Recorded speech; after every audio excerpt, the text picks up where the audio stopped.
It's time for Security Now. Steve Gibson's here, and boy, do we have a big show for you. He's going to talk about the most recent Pwn2Own and which operating systems fell to hackers' attention, the source behind all of these Spectre, Meltdown, and other Intel processor woes, and why it's going to be a tough one to fix. And then he's going to talk about passwords and the future of passwords. It's all coming up next on Security Now. Netcasts you love. From people you trust. This is Twit. This is Security Now with Steve Gibson, episode 690, recorded Tuesday, November 20th, 2018. Are passwords immortal? Security Now is brought to you by Rocket Mortgage, by Quicken Loans, introducing Rate Shield approval. If you're in the market to buy a home, Rate Shield approval locks up your rate for up to 90 days while you shop. It's a real game changer. Learn more and get started at rocketmortgage.com/securitynow. And by IT Pro TV. Build or expand your IT career with flexible training and binge-worthy content from IT Pro TV. Visit itpro.tv/securitynow and use the code SN30 for 30% off the lifetime of your active subscription. And if you're signing up for a personal premium or standard monthly membership, you'll also receive a free 7-day trial. And by ExpressVPN. Protect your online activity today. For 3 extra months free with a 1-year package, go to expressvpn.com/securitynow. It's time for Security Now, the show where we cover your privacy and security online with the guy in charge, Stephen Gibson of GRC.com. Hello, Stephen. Hey, Leo. It's great to be with you again for 690. Yikes. 690 for this. What is it? 2 days before Thanksgiving in 2018. I guess this is an earlier Thanksgiving than usual. Is that what happened? I saw something. I guess it is. On that. Yeah. What's it? This supposed to be the third Thursday of the month. Right. And so the earliest it could be would be the 21st, I guess. Yeah. So this is certainly close to that. Yeah.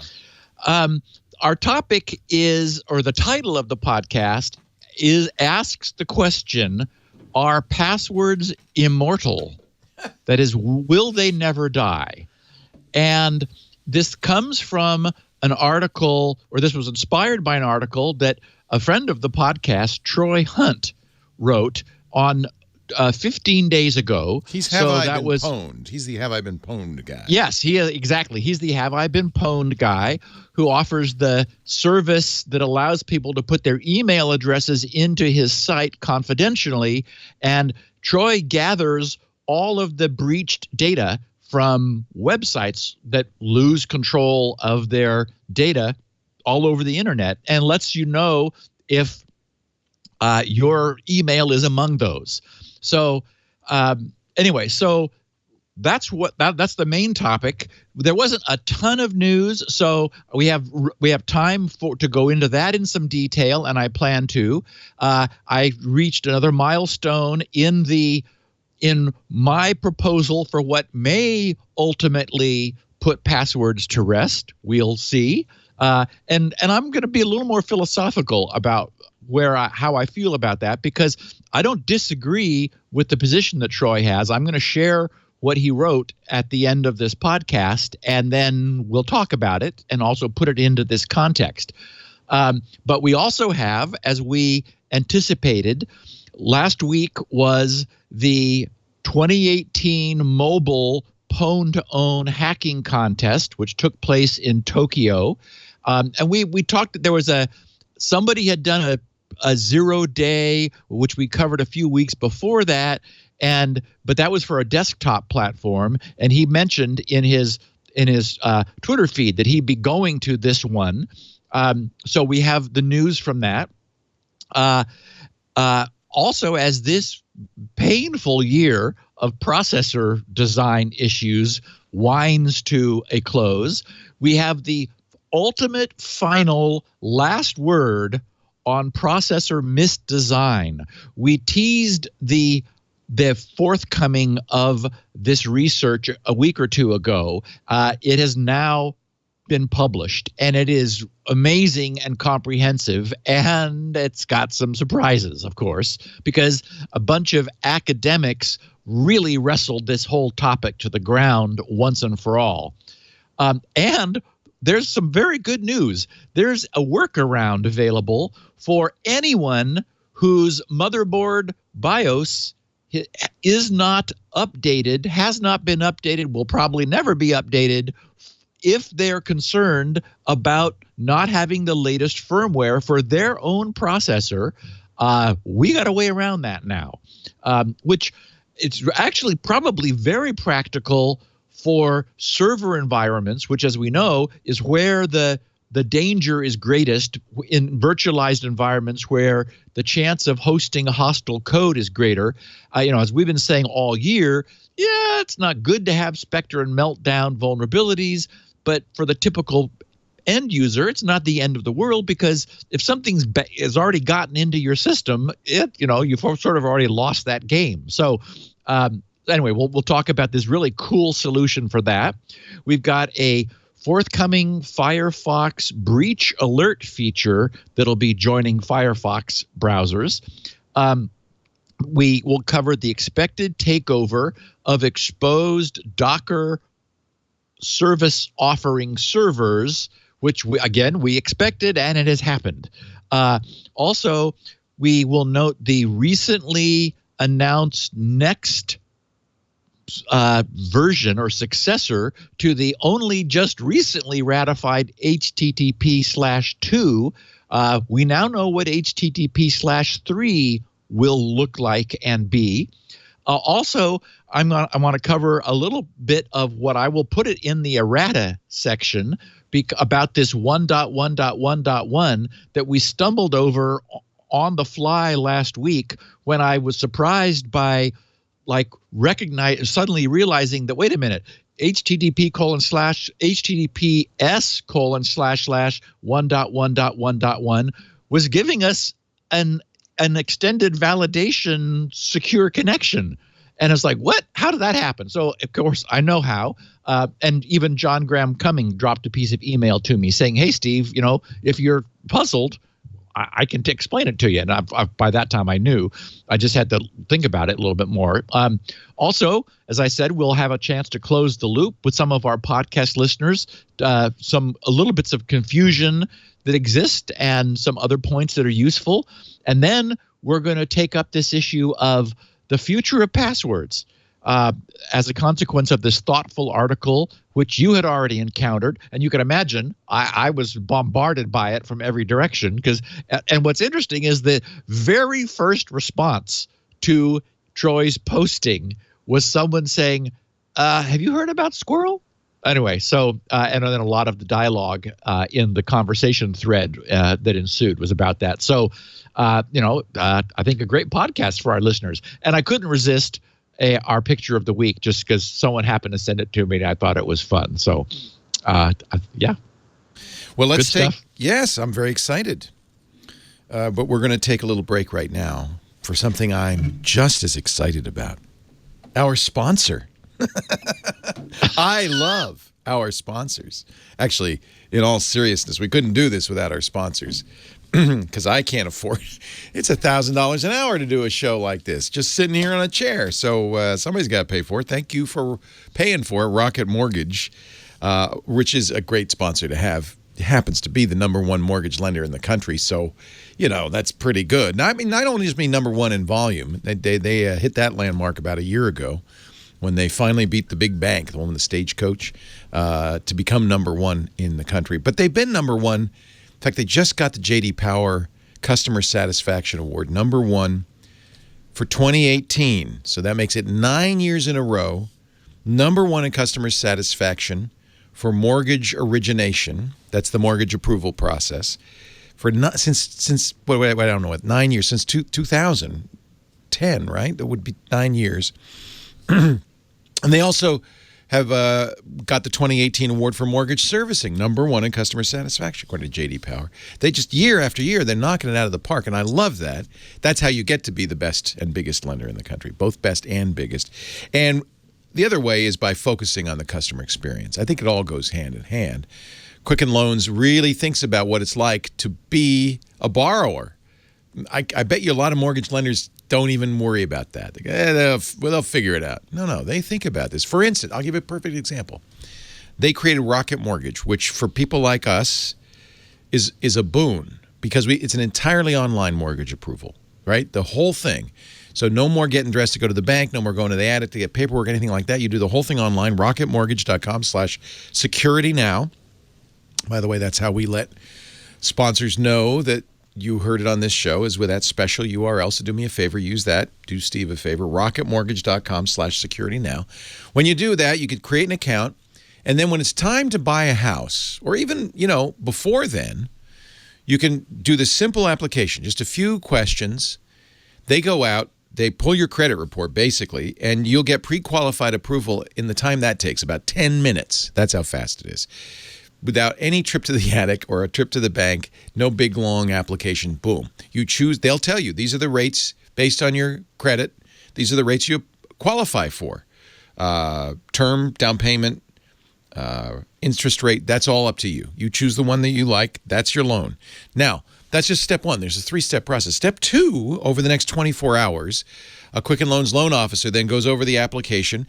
They verify your income, your assets, and your credit, and then they give you verified approval. That's within about a day, within 24 hours. That's pretty quick. I mean, I'll tell you how long it took us. 2 months when we went to the bank with the Stagecoach and the whips. 2 months to get a home loan. We almost lost the house as a result when Lisa and I were buying about 5 years ago. Believe me, next time, rocketmortgage.com. So, verified approval, it's the strength of a cash buyer. You get a letter, you could show the realtor, go to show the seller, and they put you right at the front of the line because there's no contingency. You got the loan. That's when the third part comes in. They're all new, exclusive Rate Shield approval. And this is something, again, if you think about the customer experience, it's already anxious buying a house. What's the other thing that's bugging you? Well, interest rates are going up. So you're thinking as you're buying that house, I got to hurry. We got to pick this house. In fact, maybe you're going to pick a house that's not quite right just because you don't want to wait another month because interest rates will go up and it'll cost you thousands of dollars more. Tens of thousands of dollars more, really, over 30 years. That's a big deal. That puts pressure on you. So Rocket Mortgage solves that with Rate Shield approval. They lock up your rate for 90 days. As soon as you get the verified approval, you qualify for Rate Shield approval. They lock up your rate for 90 days while you shop. You have up to 3 months to pick a house, and the rate can't go up. It could go down. If the rates go down, the rate goes down. They don't have to do that. I think it's nice they do that. But they will not bring the rate up. You have a guaranteed rate. So there's no pressure. I mean, there might be some, it's a big deal buying a house. You're writing a big check. This is somewhere your family is going to live for the next few years. It's a big deal, but at least you don't have that pressure of, interest rates are going up. You'll know what you're going to pay. Either way, you win. It's the kind of thinking you'd expect from America's largest mortgage lender. That's Rocket Mortgage from Quicken Loans. You get started right now. Set up that account. Speed up the process by going to rocketmortgage.com/securitynow. There's no obligation, no cost. You just set up the account. rocketmortgage.com/securitynow. Rate Shield approval is only valid on certain 30-year purchase transactions. Additional conditions or exclusions may apply based on Quicken Loans data in comparison to public data records. Equal housing lender. That's important. Licensed in all 50 states. NMLSconsumeraccess.org, number 3030. Here's what you need to remember. rocketmortgage.com/securitynow. rocketmortgage.com/securitynow. They've been a great sponsor all year long on all of our shows, and we thank them very much for their support. And now, I give you the man of the hour. What are you laughing at, Steve Gibson? I'm just smiling, Leo. He's a happy man. I am. So last week was as I mentioned at the top of the show, November 13th and 14th was the 2-day Pwn2Own, which is an annual. Well, actually, it's probably more than that because it occurs typically. This is the mobile one, right? And it occurs sort of in concert with various security conferences where people are gathered together. Trend Micro is, in this case, was behind this one, offering cash and prizes during this competition for vulnerabilities and exploitation techniques against the listed devices. We talked about those a week or two ago. Basically, handsets, a couple IoT cameras, and so forth. Those didn't get. Oh, and also the Apple Watch was on the list. Nobody attacked those. The write-up is fun because it sort of takes the sports announcer style, which I'll share with our listeners. Trend Micro wrote of each day. They said the first day of Pwn2Own Tokyo 2018 has come to a close. Today saw some great action and amazing research as we awarded $225,000 US and 48 Master of Pwn points. We had 6 successful exploits and purchased 13 bugs in total. They say our day began with fluoroacetate, which is the team of Amat Kama and Richard Zhu, successfully exploiting the Xiaomi Mi6 handset via NFC. Using the Touch to Connect feature, they forced the phone to open the web browser and navigate to their specially crafted web page. During the demonstration, we didn't even realize that action was occurring until it was too late. In other words, a user would have no chance to prevent this action from happening in the real world. The web page exploited an out-of-bands right in WebAssembly to get code execution on the phone. This earned them $30,000 and 6 Master of Pwn points. Excuse me. The fluoroacetate duo returned, this time targeting the Samsung Galaxy S9. They made quick work of it by using a heap overflow in the baseband component. That's the cellular radio component, a heap overflow in the baseband component to get code execution. They write baseband attacks are especially concerning since someone can choose not to join a Wi-Fi network, but they have no such control when connecting to baseband. The work earned them another $50,000 and 15 more points towards Master of Pwn. Next up, Amat and Richard returned to the short distance category. This time they were targeting the iPhone X or 10 over Wi-Fi. They used a pair of bugs, a JIT, that's a just-in-time compilation, a JIT vulnerability in the web browser, followed by an out-of-bands write for the sandbox escape and escalation. Okay, this is from an iPhone 10. The successful demonstration earned them $60,000 more and 10 additional Master of Pwn points. They said this ends the first day of competition with $140,000 and a commanding lead for the Master of Pwn with 31 points. Following that attempt, the team from MWR Labs combined 3 different bugs to successfully exploit the Samsung Galaxy S9 over Wi-Fi. They forced the phone to a captive portal without any user interaction, then used an unsafe redirect and an unsafe application load to install their custom app. Although their first attempt failed, they nailed it on their second try to earn $30,000 and 6 more Master of Pwn points. They said, in our last entry of the day, Michael Contreras made sure his first Pwn2Own attempt was memorable. He wasted no time in exploiting a type confusion in JavaScript. In doing so, he earned himself $25,000 and 6 Master of Pwn points. We look forward to seeing him in future events. They wrote Excelsior.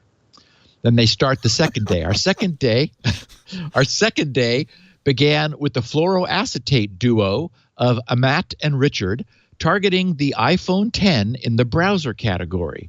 After a stellar first day, they kicked off day 2 in style by combining a JIT bug in the browser along with an out-of-bounds access to exfiltrate data from the phone. For their demonstration, the data they chose happened to be a deleted picture, which certainly was a surprise to the person in the picture.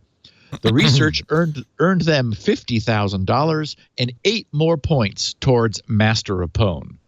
Next up, MWR Labs team of Georgy Geshev, Fabi Bertiki, and Rob Miller also targeted the iPhone X in the browser category. Unfortunately, they couldn't get their exploit chain to work within the time allotted, resulting in a failed attempt. However, they did have some great research, and we acquired, writes Trend Micro, the bugs through our normal ZDI. That's the Trend Micro Zero-Day Initiative program. Following that, the fluoroacetate team returned, this time targeting the web browser on the Xiaomi. Is it Xiaomi? Xiaomi. I always say it wrong. Xiaomi. Thank me. Xiaomi. MI6. They continued their successful contest by using an integer overflow in the JavaScript engine to exfiltrate a picture from the phone. They earned themselves another $25,000 and 6 Master of Pwn points.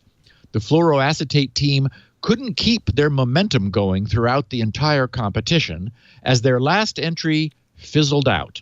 They attempted to exploit the baseband on the iPhone X, but could not get their exploit working in the time allotted. To clarify, the baseband is the radio, right? The SS7 radio software. Correct. The cellular radio. And we've often talked about how all of the attention is being focused up at the application processor where the apps run, but very little attention gets given to this whole separate processor, the baseband, which does all of the cellular stuff. And it's believed to be riddled with bugs, which haven't really been looked at yet. So by offering prizes for exploits down there, we're beginning to see those surface. So they said still 5 out of 6 successful demonstrations is pretty remarkable. Speaking of the fluoroacetate team, they said, we're glad to see these two team up and hope to see more from them in the future. Our final entry for this year's event saw the MWR Labs team target the web browser on the Xiaomi Mi6 handset. The team combined a download bug along with a silent app install to load their custom app and exfiltrate pictures. This earned them another $25,000 and 6 additional points toward Master of Pwn. They write, this closes out Pwn2Own Tokyo for 2018 with 45 points and $215,000. We're happy to announce the fluoroacetate duo of Amat Kama and Richard Zhu have earned the title Master of Pwn. Overall, they write, we awarded $325,000 over the 2-day contest, purchasing 18 zero-day exploits.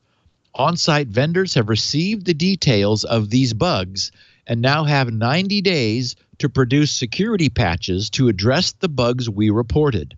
Once these are made public, stay tuned to this blog for more details about some of the best and most interesting bugs we saw this week. So, this is a nice way to do this. You produce meaningful prizes, meaning money, to incentivize talented developers, talented hackers to dig in and find these problems.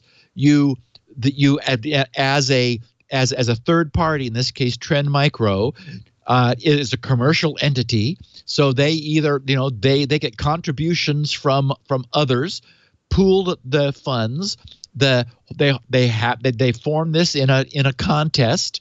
The hackers do the best they can in a competitive mode, so that they both want the crown of Master of Pwn, and they all certainly want not bad to come away with $215,000 for a team. We don't know how long how long it took them to get these, but and then 18 previously unknown.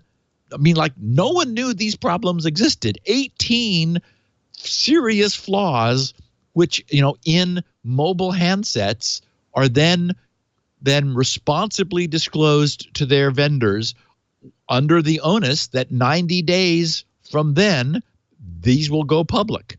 And as a consequence, everybody gets protected. So, you know what fluoroacetate is? Fluoroacetate. No. It's bug poison. Ooh. Clever. Very clever. Very clever. Sodium fluoroacetate or potassium fluoroacetate. Bugs don't like it. Bugs don't like it. Cool. Yeah, I know. I had to look it up once you said it. I thought, well, I bet you there's a reason they call themselves that. Okay, so and anyway, I just wanted to finish and say, compared to, the tweets we've been covering recently from a couple developers who are, coming up with good, beautifully engineered exploits that they're just dropping out onto the world saying, here you go. Add this here. Anybody who wants it can have it. I don't get why they're not willing to,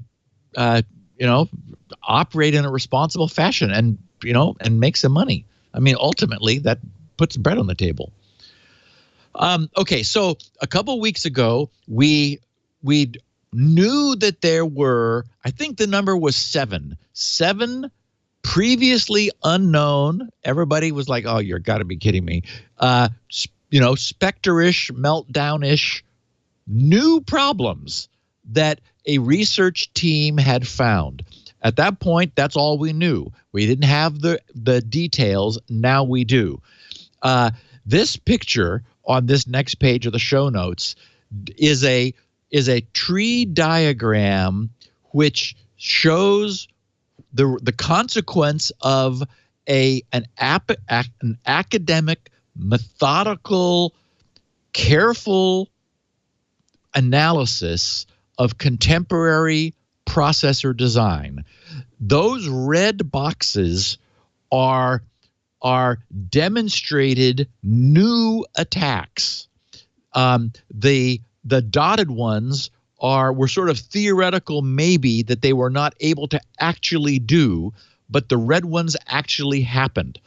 I want to share the abstract and the beginning of the introduction of this, because more than anybody else, these guys,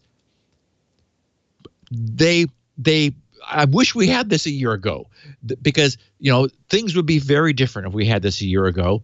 I have to wonder what's going on with Intel, because they felt like they were reactive, and we know that there was some understandable, CYA behavior with their PR people, and all processors have these problems and so forth. We've talked about that honestly. The fact that yes, many things have been done without a proper focus on security. What annoys me is that ultimately we rely on Intel to be the designers of secure hardware, and even now, a year later, as we're about to hear, these problems have not been fixed.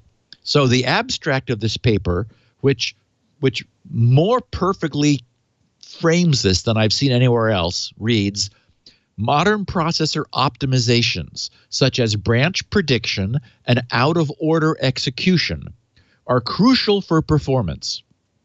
Recent research on transient execution attacks, including Spectre and Meltdown." By the way, I should say transient execution attacks. That's their term for the umbrella that they've created for understanding these. Recent research on transient execution attacks, including Spectre and Meltdown, showed, however, that execution or branch misprediction events may leave secret dependent traces in the CPU's microarchitectural state. This observation led to a proliferation of new Spectre and Meltdown attack variants and even more ad hoc defenses, for example, microcode and software patches. They write, "Unfortunately, both the industry and academia are now focused on finding efficient defenses that mostly address only one specific variation or exploitation methodology. This is highly problematic as the state-of-the-art provides only limited insight on residual attack surface and the completeness of the proposed defenses. In this paper, we present a sound and extensible systemization of transient execution attacks. Our systemization uncovers 7 new transient execution attacks that have been overlooked and not been investigated so far. This includes 2 new Meltdown variants, which they name Meltdown PK on Intel and Meltdown BR on Intel and AMD. It also includes 5 new Spectre mistraining strategies. We evaluate all 7 attacks in proof-of-concept implementations on 3 major processor vendors, Intel, AMD, and ARM. Our systematization does not only yield a complete picture of the attack surface, but also allows a systematic evaluation of defenses. Through this systematic evaluation, we discover that we can still mount transient execution attacks that are supposed to be mitigated by rolled out patches, meaning this stuff hasn't been fixed yet. So to get into it a little bit deeper, in their introduction, they say processor performance over the last decades has continuously improved by shrinking processing technology and increasing clock frequencies, but physical limitations are already hindering this approach. To increase the performance, vendors shifted the focus to increasing the number of cores and optimizing the instruction pipeline. Modern processors have deep pipelines, allowing operations to be performed in parallel in different pipeline stages or different units of the execution stage. Many processors, additionally, have a mechanism which allows executing instructions not only in parallel, but even out of order. These processors have a reordering element which keeps track of all instructions and commits them in order. In other words, there is no functional difference to regular in-order execution. If they have a dependency on a previous instruction which has not yet been executed and committed. Hence, to keep the pipeline full at all times, it is essential to predict the control flow, data dependencies, and possibly even the actual data. Now, I'll just pause and say for a minute that the idea of designing that it is just mind-boggling when you consider that you have interdependent instructions which are themselves very complicated, which are each producing outcomes which subsequent instructions may or may not be dependent upon, and you're basically wanting to run ahead as far as you can while slower things are taking longer to execute or having to go fetch things that are not in one of 3 layers of caches out of main memory to then get the result, and then that may cause a branch decision to be made which happened in your history, and then it's like, we're going to have to unwind all of this because we guessed wrong. Or, oops, wait, we got to stall this because we're waiting on a result from something. I mean, I just can't even imagine. This is in hardware or, firmware with the aid of microcode. But, I mean, wow. So just reading that description of today's contemporary microprocessor, for one thing, it makes me feel like it's worth the money. A few $100s for that technology. Yeah. Good point. Whoa. So they said flushed instructions, those whose results are not made visible to the architectural level due to rollback, are called transient instructions. On modern processors, virtually any instruction can raise a fault. For example, a page fault or a general protection fault. Like if an instruction has memory that's been paged out, they say requiring a rollback. Already, without prediction mechanisms, processors sometimes have to flush the pipeline, for example, upon interrupts. With prediction mechanisms, there are more situations when partial pipeline flushes are necessary, namely on any misprediction. The pipeline flush reverts any architectural effects of instructions, ensuring functional correctness. Hence, the instructions are executed transiently. First they are, and then they vanish. Then they say, i.e., we call this transient execution. While the architectural effects and results of transient instructions are discarded, micro-architectural side effects remain beyond the transient execution. In other words, that's the point, is that all of the focus has been on this, not looking at the man behind the curtain, only looking at the instructions being executed and making sure you're correct there. So correctness at this top level is what Intel has gotten right, but there was an ignoring of the consequences of the fact that the man behind the curtain that was doing all of this was ended up with the right instructions having the proper effects, but there was the underlying mechanism is so complicated now that it wasn't being rolled back. There was debris left in what they called the micro architecture, not the macro architecture. So they say this is the foundation of Spectre, Meltdown, and Foreshadow. These attacks exploit transient execution and encode secrets in the micro-architectural side effects, for example, in cache state, to transmit them to the architectural level to an attacker. The field of transient execution attacks emerged suddenly and grew rapidly, leading to a situation where people are not aware of all variants and their implications. And this is the formal way of saying what I said earlier, which is, it's like everyone went, holy shit, and ran around and quickly patched some stuff to fix the obvious first things that people found.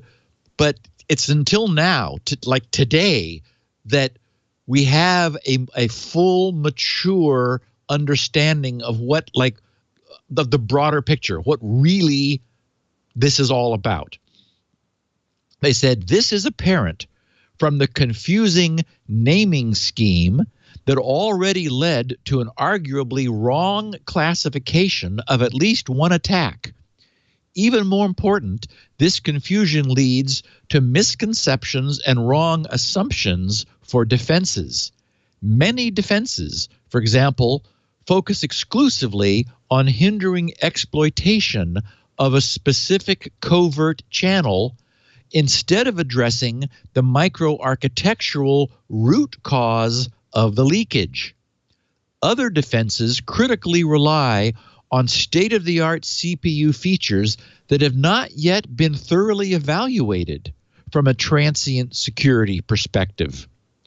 We also debunk implicit assumptions, including that AMD processors are immune to meltdown type effects, or that serializing instructions mitigate Spectre Variant 1 on any CPU.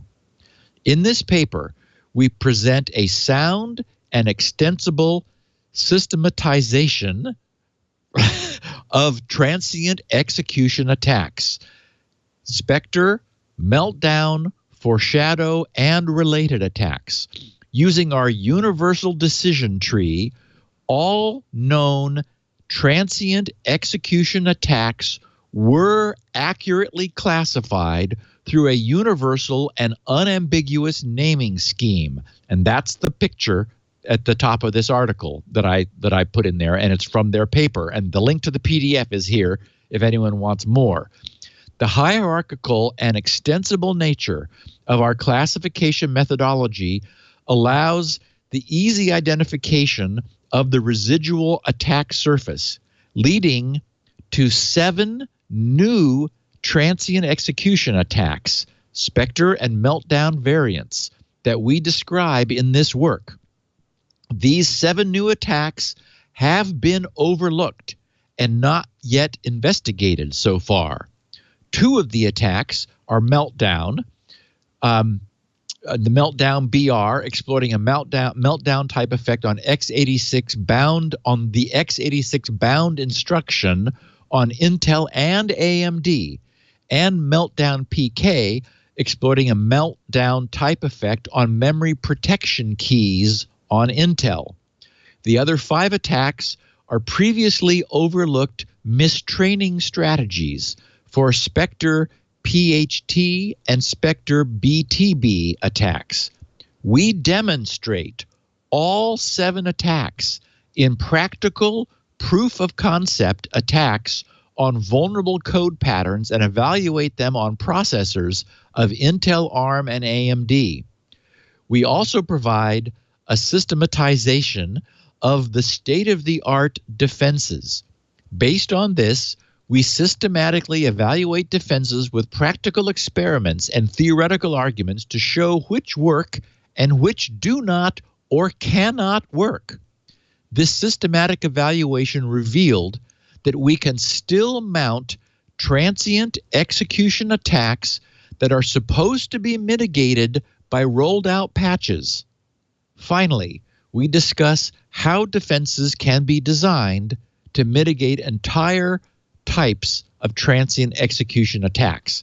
And that's the beginning of 16 pages of all of the details. So anyway, here we are. It's been a year of this. And it's not surprising, because this is not easy stuff. If this was simple, it wouldn't have taken 20 years for someone to finally say, I can see what's going on over in that other core. Is that what you meant or intended? And of course, we know this 2018 has been the year of recognizing that it's possible to leak across processors or across threads in a single processor. Now, and again, we've also said, as I reiterated earlier in this podcast, that it's not clear to me that as long as a browser cannot do this stuff, and there has been mitigation immediately added to our browsers, that's really the only place where the typical end user is hosting code in their system in some fashion that they have really no control over. We're all downloading apps, and these days, certainly the listeners of this podcast are a little more skeptical than we were 13 years ago before this podcast began dissecting all of this. I double check where I'm downloading from. I try to find, if there's some, download captain site for some Intel thing, a driver I need, I try to go get it from Intel. I don't want to get it from download captain. So it's, we have a lot of control over our own machines. And as I've said, this is, the main concern are cloud providers hosting virtualized systems where multiple entities may be running code in the same platform, which is why a lot of this attention has gone to breaking out of sandboxes and breaking out of virtual machine boundaries. I mean, that's how these things have been applied. So So I don't think it's ever been the case that any of these problems affected end users. And Leo, as you and I have often reminded ourselves and anyone within earshot, there's never been an instance of any of this in the wild. No, I mean, like unlike zero-day exploits that we're often talking about, finding like, oh crap, routers are being taken over by the hundreds of thousands, or Docker is falling. No, never. Yeah. Not once has any of this actually turned into an attack that anyone found. And it's because it's difficult. Tell me if I'm wrong, but my guess and understanding about this is that all these attacks, whether it's the hyper-threading attack that just came out, or Meltdown or Spectre, are timing attacks like Rowhammer, where you kind of can deduce. I mean, this is crazy that this even works. What's the information in a content stream, not because you can see into it. You're deducing it based on timing. Yes, there was a stutter in the execution of your code that was of a different stutter duration. That's, I mean, I don't blame, and honestly, I know Intel, this was theoretical before they even started doing speculative execution in 1991. Somebody wrote a paper. But it seems so far-fetched that anybody could make this work. Now, the fact is, once somebody does make it work, if they can write a proof of concept that can then be script kiddie-ized, it's conceivable that it could, get out, and somebody who is not, in fact, capable of figuring out what the content of a stream is from stutters would be able to use it. But so far, nobody's done that. I don't know if that's because the researchers, and this is all, by the way, highly academic research. I think most of these guys, really, they're just trying to get a PhD. It's not some... boy, I would give these guys 12 PhDs. Yeah, I mean, it's brilliant. Wow. But maybe they haven't given enough details that you could weaponize it. I don't know why it hasn't leaked out. But it's incredibly hard to do, at least initially. Yeah, my guess is this is sort of state actor level. That this is, I mean, where you would put this would be if you could arrange to get your code running on a Google server and get a Google private key, that kind of thing, where the value is really high for something really well protected, and again, it's not somebody who wants to run coin mining somewhere. It's just not, part of the reason for that, though, is it's just not worth the effort because there's so many easy ways to do it, to hack somebody's computer, that why go to all that effort? State actors have a reason to do it, and the wherewithal to do it. Yeah, and I do think, though, that this also, I mean, this is one of the core lessons the industry has learned was perfectly framed by Bruce Schneier, who said famously, and we've often quoted this, attacks never get worse. They only ever get better. And so if this wasn't addressed, if the bad guys didn't know that it was being addressed, then they could roll up their sleeves and there would have been an opening to weaponize this. And so I'm glad this has gotten the attention that it has. Yeah. Absolutely. Okay, with all that said, we have the problem, and it bugs me. I mean, I've got my little inspector tool that is woefully now out of date. I need to people complain that I haven't gone back and kept it current, but everyone also wants new spin right, and so I've got to get Squirrel finished first. But it bugs me that I've got machines which Intel will never update. I'm not Intel. The manufacturer will never update them. They're still useful. They're still workable. They're still fine. But I don't have updated BIOSes for them, so I can't ever get all happy green on Inspector. It's like, sorry, you don't have the firmware. There's a solution. There is something open source available called the Intel Microcode bootloader. This is not something for non-techies. This is maybe, I would imagine this will be of interest to our listeners, which is why I'm bringing it up. but it could be of serious interest to anybody who's running older hardware in a shared VM hosting cloud that is concerned about these mitigations and they are not available. Okay, so what this is, first of all, the reason a BIOS update can fix the microcode is that all Intel processors have firmware which can be loaded into them when they are powered up. So they come with a ROM, but the ROM is slower than the internal RAM. So the ROM is copied into the RAM for maximum execution speed. That contents of the RAM can be patched or changed. And so when a BIOS powers up, it contains patches for the processor that it knows is on its motherboard, and it applies those patches on the fly. In this case, all of these updated BIOSes contain updated microcode that is being reloaded into the processor's firmware RAM every time it powers up. So the problem is it has to be an every time you power up solution.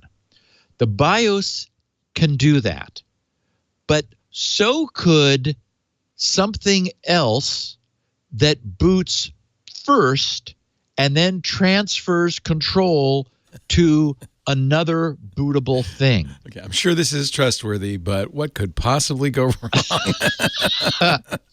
Okay, so a developer has created a pre-boot patch for Intel microcode, providing the latest Intel processor microcode for, get this, 392 Intel CPUs produced from 1996 to 2018.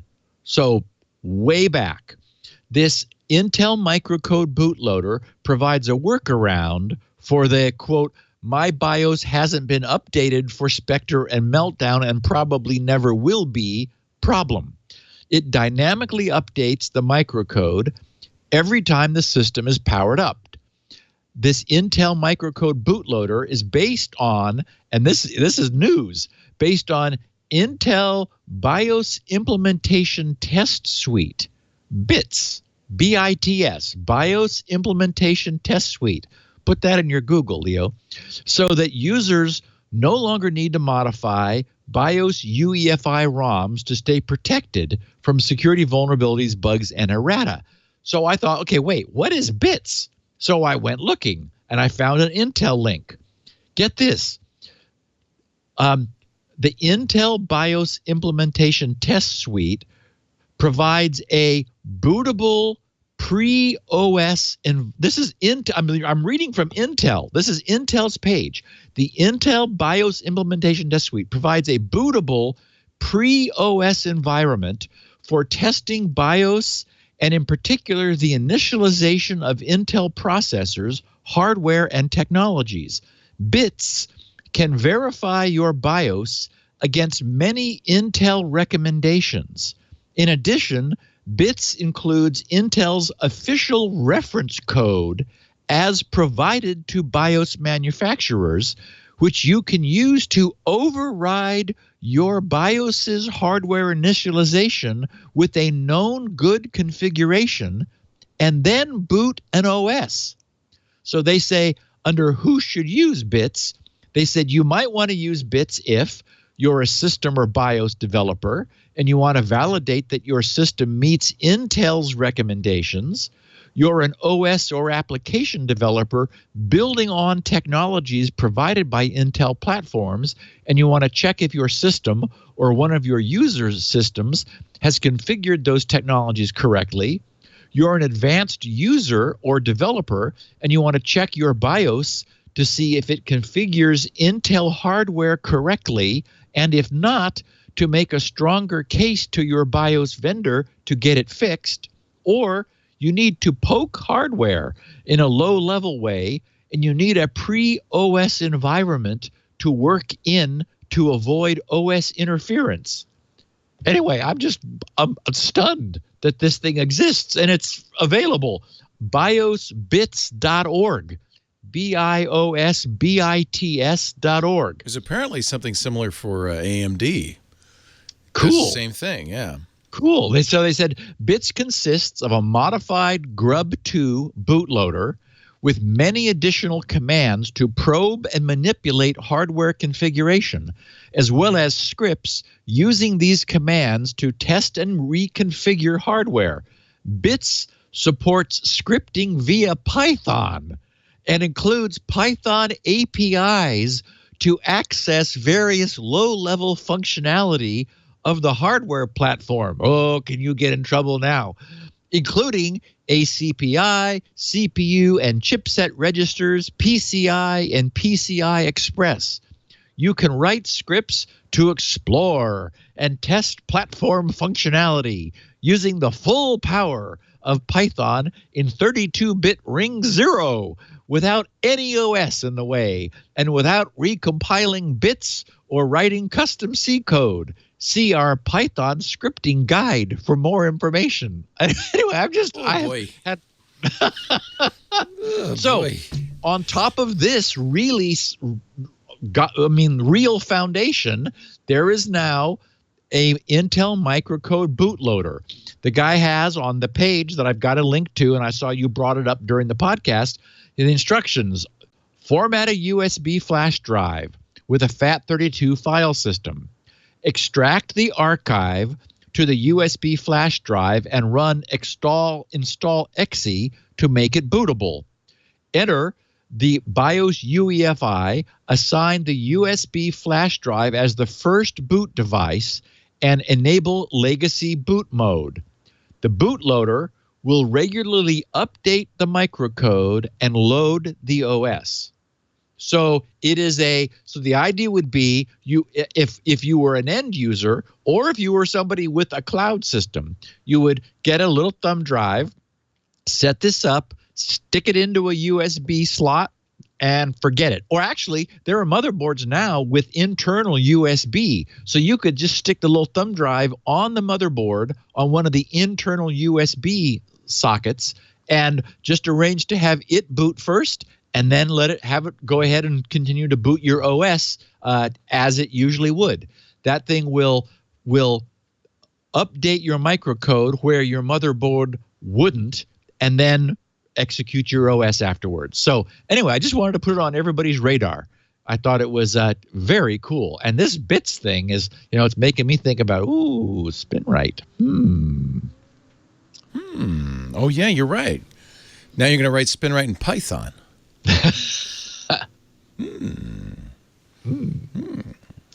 So, time for break number 2. Okay. Oh, look, Mark Zuckerberg paid a visit. He came down my chimney. He gave me a portal. Smart hands-free video calling. What could possibly go wrong if I put a high-def 4K camera and an always-on microphone attached to Facebook in my house? You know what? I think we're going to make the whole network run on Portal. What do you think? No. Okay. No. I got 2 of them in case you want one. I can send What is it? This is Facebook's new video chat device, but it has a 4K camera on it. Is it cheap? $300 for the big one. I think it's less for. It's like $200 for the little one. Oh. I don't know. I was thinking. I mean, I've just got them for review, but I was thinking maybe it'd be interesting to send one to my mom. She could have a portal, and I could have a portal, and we could talk. I don't know. What could possibly go wrong? It's going to stay in the shot, though. I have a feeling you can't escape it. It's always Mark is just going to be looking over my shoulder all the time now. Our show today brought to you by IT Pro TV. These guys, we go back when IT Pro TV started. They just started. They came to us and said, first of all, they said, we'd like permission because what we're going to do is a lot like what you do at Twit. But instead of a streaming television channel devoted to all things tech, we're going to focus on IT professionals, on the skills you need to get the certs you need to get the job, and then the skills you need to keep the job once you've got it. Totally IT pro focused. And I said, that's fine. That's a great idea. And they said, okay. I said, but one thing. If you want to really succeed, you got to advertise on Security Now. And they said, okay. They said, and we've been with them ever since, and they have grown to enormous size as a result, but it's fantastic. IT Pro TV has all the videos you need to learn what you need either to get that job, get those certs like the CompTIA and the Cisco and the EC Council and the VMware and the Microsoft certs, the Apple cert, anything you'd need to know to be an IT professional. And, unfortunately, in order to get a job, that first job in IT, they can't say what's your experience, how smart are you. Maybe they could administer a test themselves, but what they generally do is defer to all of these certification authorities which have tests in all the different areas and say, well, you need to have an A+ cert, you need to have a MCSE cert, you need to have, and if you have those certs, they go, well, we know you have at least the base skills, we're going to give you the job, and then you are supposed to, get on the job training, get better and better, and this is what IT Pro TV does. It helps you get in the door, get your foot in the door, but then keep your whole body in the frame by continually improving your skills. A recent MIT study found that IT occupations have grown by 19.5% in the last 13 years. 19.5%.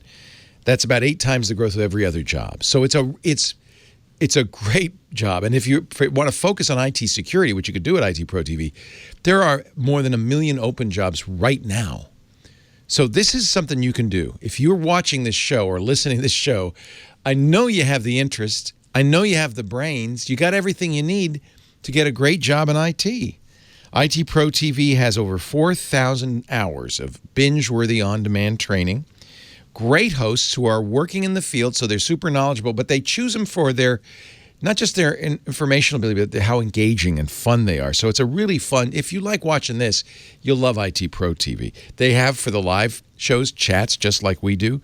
They're live every day, Monday through Friday, 9 to 5.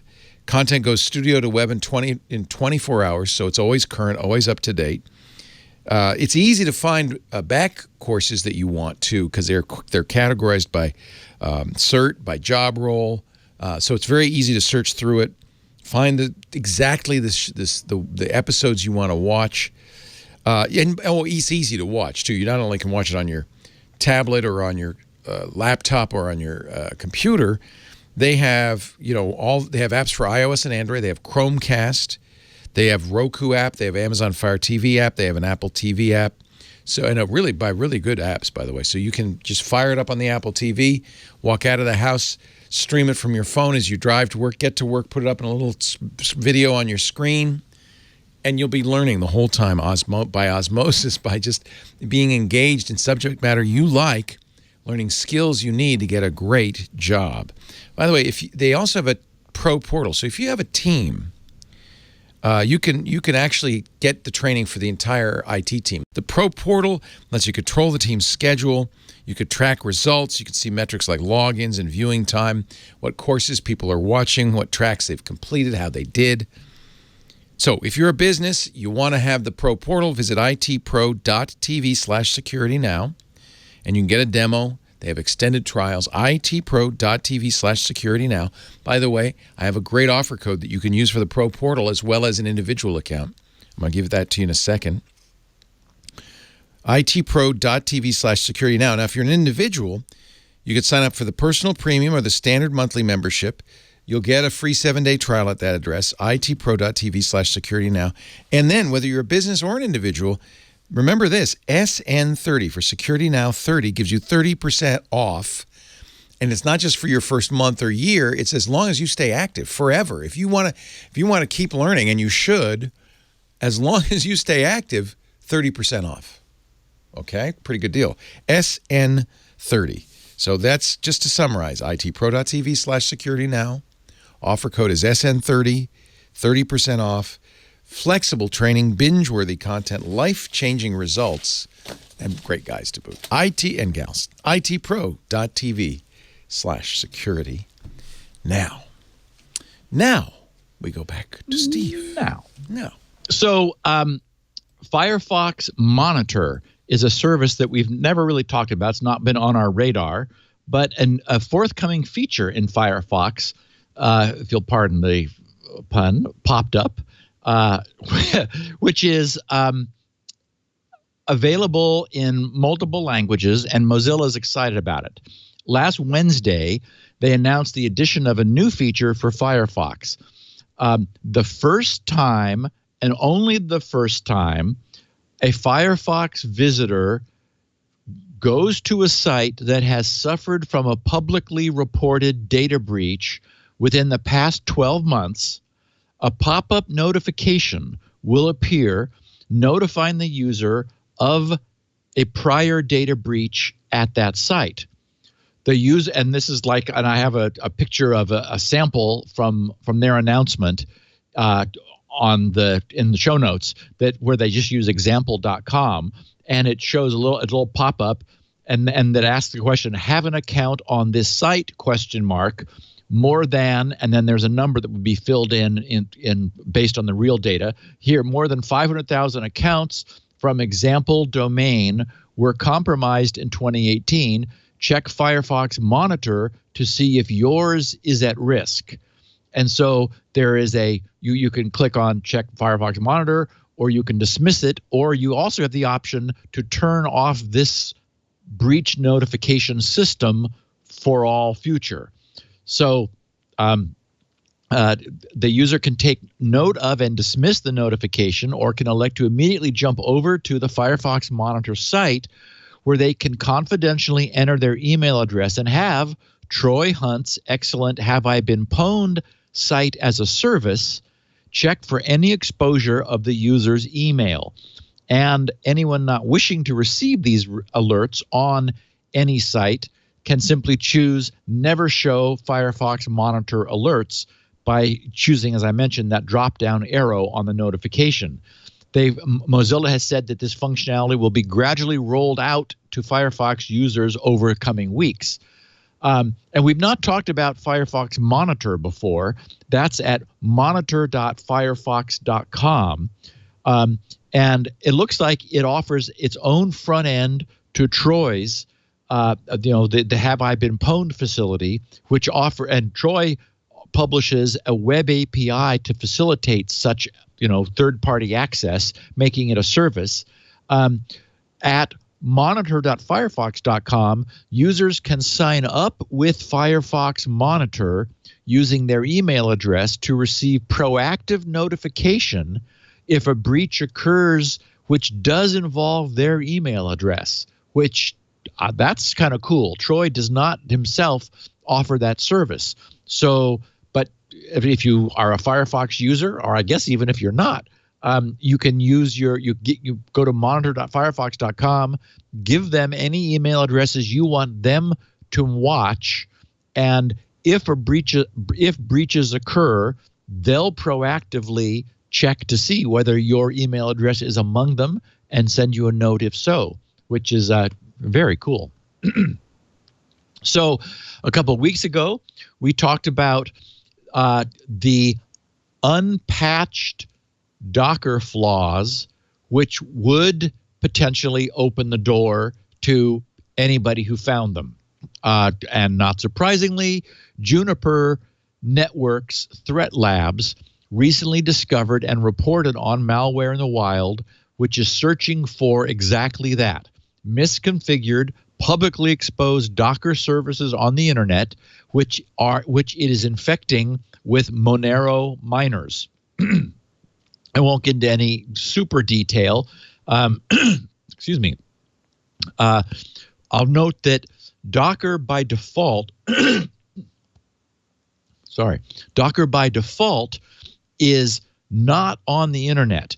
It is only using Unix sockets, which is to say using the sockets interface in Unix to do within single machine communications, not on the internet. So it's necessary for someone to explicitly bind the Docker APIs to internet sockets in order to make them available. If done, then those are 2375 and 2376, which if enabled, provide both unencrypted and unauthenticated access to the Docker APIs. So the point is that, and maybe people doing this don't understand that because the presumption was that this API would never be publicly exposed, it is not authenticated by default. The presumption is if you're running on the same machine, you inherently have access to the APIs of that machine. But when bound to internet ports, and if it's on the WAN interface facing the public, everybody can get them. And it looks like many people have made that mistake. Once a new host is infected, it starts looking for other accessible hosts both on the public internet and on any internal networks the host has access to. So that, of course, will typically be a corporate intranet, and the infected victim machine ends up servicing as an unwitting bridge from between the public internet and the internal private intranet. Juniper has gone through and decrypted all of the scripting that is going on. They described the infection chain as largely living off the land because it leverages well-known system-provided utilities to spread its infection and carry out all its activities.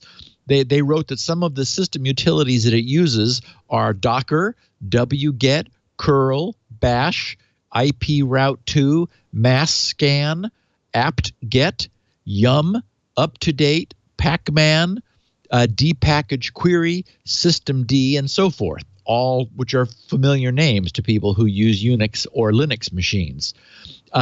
Juniper has dissected and described the operation of the malware in detail and noted that it downloads a stock version of the Monero minor bash script. It runs Monero Ocean's Monero minor bash script, which is hosted on Pastebin, and executes it. And then once that's done, it begins scanning all available networks for any port 2375 and 2376. When it finds any, it dumps it to a local.txt file, and that contains a list of IP addresses, which it then proceeds to infect. So anyway, again, what we're seeing is if something can be infected on the public internet like this, it's not making people lots of money, but it's free after they set this up and turn it loose. So that's what happens. I mentioned at the top of the show that we had recently ratified HTTP/2.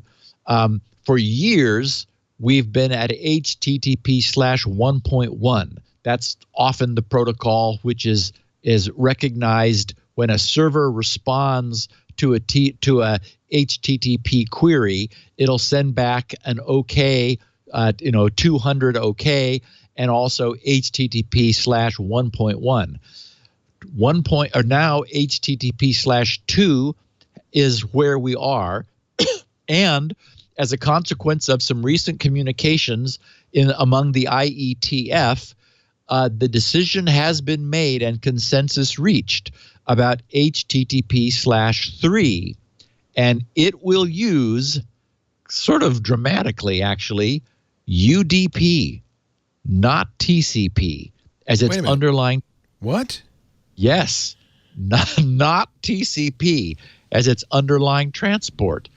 Mark Nottingham, who is the chair for both the HTTP working group and the QUIC working group for the IETF, proposed renaming what is now known as HTTP over QUIC to HTTP/3, and the proposal appears to have been broadly accepted.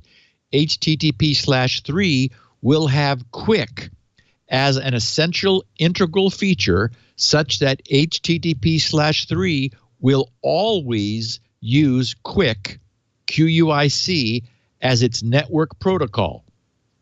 Okay, so let's back up here a bit. That's a big change. That's a huge The reason change. I thought they used TCP is for reliability, right? Because you have a SYN and ACK packet. UDP is used for streaming because you don't have to have the ACK. You just keep streaming. Right. It was reliability in the sense of remember that Not as we caring know, if you got it, basically. Right. The internet, exactly. Like you and I have this conversation going over UDP because it is lighter weight. And if a packet doesn't arrive, it only is a tiny bit of sound worth of packet that was lost. And the codec at the receiving end is smart enough to just sort of repeat what it already had and fill the missing time. And if the loss is bigger, then people will hear kind of a twang like we've often in the older days heard from cell phones. But in general, the idea being that UDP is unreliable. Well, you could build reliability on top of UDP if you're smart. Okay, so let's back up a bit. As we know, traditional secure connections over the internet start with a DNS lookup to map the domain name to the internet address. Originally, that was IPv4, and increasingly it's IPv6. But address lookup is typically cached, and it's not really about connections, so that's out of scope for this. I have a picture here in the show notes of how a secure TLS connection is currently set up on the internet. Once we have an IP address, multiple packets are sent back and forth to first establish a TCP connection. Sequence numbers are exchanged, and IP-level features are negotiated between the endpoints. So, and as we know, there's the famous TCP SYN, where the client, the connection initiator, sends its sequence number. That is a random 32-bit number from which it will number all bytes that it then subsequently sends. The server responds with an ACK for the client's SYN and its own SYN in one combined packet with two of those bit flags sent in the TCP header. So that's called the SYN-ACK packet. And so upon the client receiving it, they each have each other's sequence number. Then the client responds with its ACK to acknowledge the server's SYN. And at that point, the TCP connection is said to be open.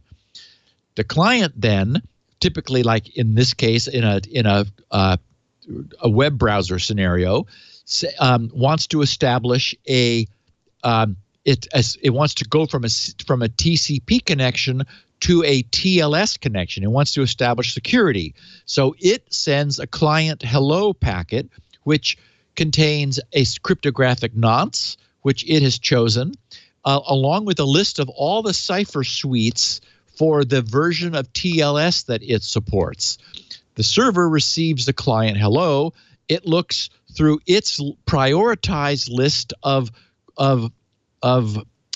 cipher suites in the order it would like to use them for the first one, which is in the client's list. So it chooses one that it likes and supports. It also chooses its cryptographic material, its nonce, and returns that in a packet with multiple flags, a server hello, the certificate. Oh, I forgot. The client's hello also specifies in the SNI, the server name indicator extension to the client hello packet, the name of the service it wants. That allows a multiply homed server to rummage around in its certificates and find the one that the client wants and to return the certificate to assert its identity to the client. So it sends a certificate, the server hello back to the client, which contains its crypto information. So now they've both exchanged crypto information. They've agreed upon a cryptographic protocol. The client needs to respond with an acknowledgement of the cipher spec that the server chose with a so-called change cipher spec message to say, okay, I accept what you've returned. I am changing over to that cipher. The server needs to do the same thing. It needs to acknowledge the client's message and say everything from now on is under the new cipher that we've agreed on. So they both bring their ciphers up using the nonces that they've exchanged, which allowed them to negotiate a secure secret key under which they then encrypt all data over not only, so the first layer is TCP, the second layer is TLS. Now the TLS tunnel is up and they can exchange application data with authentication and secrecy. Whew! Quick. QUIC. Such a short acronym for so much stuff. Well, Quick does that in one packet. Well, that's not quick. That's the old school. That's the old way of doing it. So, believe it or not, wow. Quick, which stands for Quick UDP Internet Connections, QUIC, is able, under the proper conditions and preconditions, to achieve the same with a single packet from the client to the server. Everything bundled up into one packet. So, for this, we have Google to thank. Recall that Google's earlier Speedy, SPDY technology also proved itself worthy and formed the basis of HTTP/2, which is now become an IETF standard and is in the process of getting fully supported. HTTP over Quick is which is now the IETF has said that will be HTTP/3, is a rewrite of the HTTP protocol that uses Google's Quick instead of TCP as its base. Quick is Google's complete rewrite and rethink of that entire protocol stack, which I just went through, which combines everything. TCP, IP, TCP, UDP, TLS, and HTTP/2 into a single amalgam.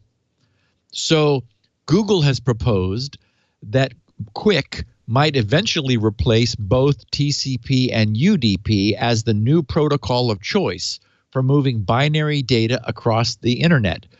Tests have demonstrated that Quick is both faster and more secure because it also is an encrypted by default system. That is, there is no non-encrypted version. And it uses the just recently ratified TLS version 1.3 protocol built in. So it was proposed as a draft standard at the IETF in 2015. The version of HTTP over Quick, which was a rewrite of HTTP on top of Quick instead of on top of TCP, was proposed a year later in July of 2016. So these things take time. Here we are, nearly 2.5 years later, and it's now looks like it's going to become the next big standard when we're ready to move away from HTTP/2. The support for HTTP over Quick, that is this next generation, was added to Chrome 29 and Opera 16. It's also supported in the Lightspeed web servers, and Facebook has started adopting the technology. So it looks like it's going to happen. And essentially, as we know, anyone who's looked at like the developer console of their browser and brought up any contemporary web page knows that stuff is coming from all over hell and gone. I mean, it is just, today's web pages are nuts with where they're pulling all of their assets. every one of those requires a negotiation with a different domain and remote server, bringing up TCP, bringing up TLS, and then finally being able to make the query in order to get going. What this does, again, given some cached agreements among endpoints and quick manages all of that, it allows a single packet to be sent to a service in order to request an asset and have that asset returned. So we're talking about once we get this, once both ends have made the move over, significantly quicker loading web pages, which of course is why Google was behind this from the beginning, as they would like everything to be faster, and who wouldn't? Last week, as I mentioned at the top of the show also, we talked about the cool new app from Cloudflare for iOS and Android devices, and https://1.1.1.1 or 1.1.1.1. And I stumbled over my recognition during the podcast that it was a secure connection. And it was like, what? So my first erroneous assumption was that, well, if it's a secure connection, it has to have a certificate. And if it has a certificate, then .1, domain. Yeah. It has to be a domain name. And of course, that was wrong. Because how many times have we put http://192.168.0.1 or .1.1 or something into our browser in order to access our router? As we know, dotted quad numbers are IP addresses. They're not domain names, and they're not legal for domain names. So 1 cannot be a domain name. It has to be part of a dotted quad. This is John Graham Cummings' email. He probably sent it to you too. Thanks for reviewing. Happy to tell you more. In 1111 in the IP address of the site, and yes, we have an SSL certificate for an IP address. That's the key, right? You can get one for an address. Well, yes, and the secret is they have friends. Well, yes, they have friends, and it's the SAN field. We've talked about this extension to certificates often. That's the server alternative name, and for example, like GRC's certificate has grc.com and I don't know what www.grc.com.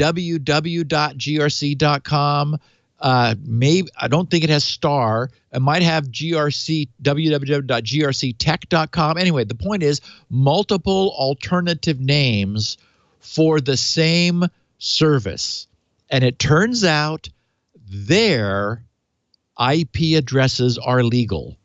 So you can put an IP address in the SAN field. Let's Encrypt will not allow that. And I had forgotten, if I ever knew it, that it was possible to put an IP address in there, but it is. So the answer to this mystery is that, when we went to look at it, that wasn't the name of the certificate. The name was star.cloudflare or whatever it was, .com.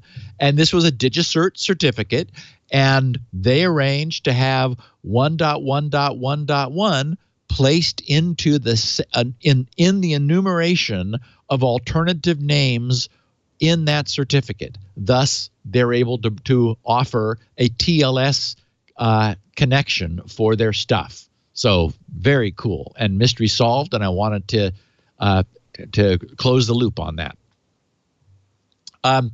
Christian Alexandrov on the 19th tweeted at SGGRC, one short SpinRite testimonial. He said, if an HDD, a hard disk drive, wants to die, it will die. My regular use of SpinRite on a drive gave me a lot of warning. So I had the time to save all my data, which I care about. One more lesson for people. Regular use of SpinRite warns you when something is going to happen. And anyway, Christian, thank you for that. And I will reiterate that as you know, we know that drives have that smart data, the self-monitoring analysis and reporting tool, SMART. The problem is it's only meaningful when the drive is being asked to do something. If you look at the smart data while the drive's sort of idling, you know, maybe there's some information there, but it doesn't really tell you what's going to happen when you ask the drive to do some work.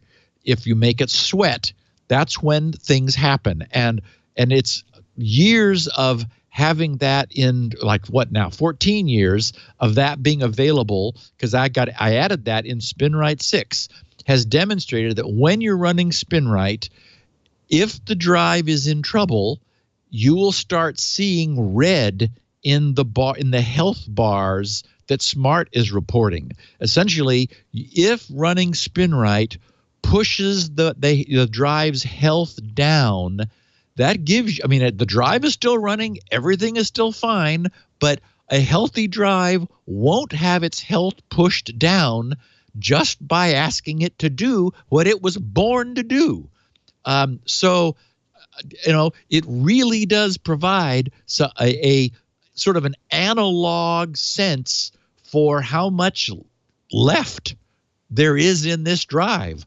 And as Christian says, if you use SpinRite and take a look at that smart data after the drive's been running for a while under SpinRite, if everything is still happy in the green, you're okay. At least the drive is not saying, boy, I'm having to work here in order to just read some data, which was what I'm supposed to be able to do easily. That's, as Christian says, a nice early warning system for telling you, maybe it's time to, make sure you have a current backup. Terry Daniel tweeted at SGGRC, since Squirrel tokens are linked to website name, is there a solution in Squirrel for the problem that occurs when a web property changes its name? He says, for example, United to Continental or Ophoto to Kodak Gallery. It's a great question, Terry, and it's one that we've talked about in the Squirrel Forum and have a solution for. It is the case that all of the security that Squirrel offers, which as far as we know is absolute, that is, I haven't talked about it except in passing. We'll get around to it here in the future. Once I'm able to stop teasing people with this and actually let people play with it or have it more widely available to play with. As far as we know, it is unspoofable. I mean, really, we solved that problem. But that requires a tight binding between your identity and the domain name, or that absolute unspoofability guarantee would be broken. But there is the ability to have an entity who has had to move itself to a different domain to bring Squirrel users from the old domain to the new domain. So the idea would be if United purchased Continental, what would happen would be if a Squirrel user then logged into United, United server would notice that, someone's trying to log in with Squirrel, but we don't recognize them. They would then, what the result of that would be a page that says, hi there, you're trying to log in here with Squirrel, but you might be a Continental user. Try again. And so that second page would be the Squirrel at the Continental domain, which United purchased. And so the idea is that one last authentication at the domain that's being left that's being abandoned, that is being moved from, allows United to identify the user under both the united.com and continental.com domains, because after all, the person just tried to use Squirrel at United, so United has their Squirrel identity there. That allows them to know who they were under the continental domain and essentially migrate them without the user having to do anything except just try to log in under the old domain. And it's able to happen automatically. Or if they go to continental.com, which is still up, then it's able to move them over. So great question, Terry. And Squirrel does have a solution for that, which is a little bit of a double step, but only has to happen once, and then you're known under the new domain. John Baxter says, "Hi, Steve.